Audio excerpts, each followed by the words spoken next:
कोयला फैक्ट्री में धोबन समझ रखा है हमें।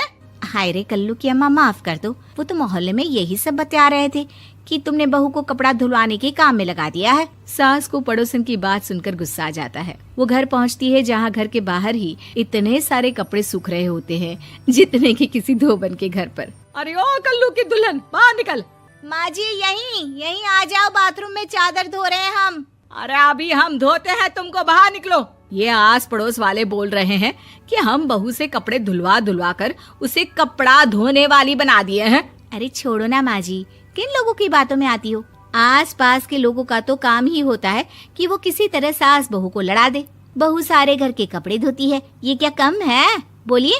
सास को भी लग जाता है कि वो बहू का ये सनकीपन नहीं छुड़वा सकती, इससे अच्छा है कि खुद ही चुप हो जाए।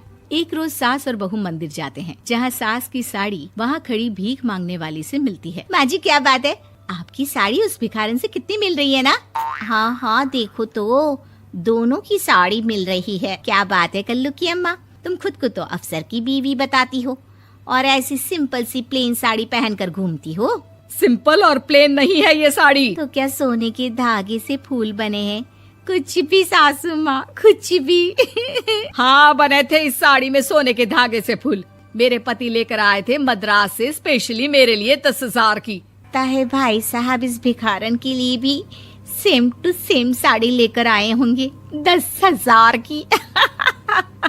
सास उस वक्त कुछ नहीं कहती, लेकिन बहू के साथ घर आती है और अलमारी से एल्बम निकाल कर लाती है। ये साड़ी देख रही है, ये वही साड़ी है जिसे मैंने अभी पहना था।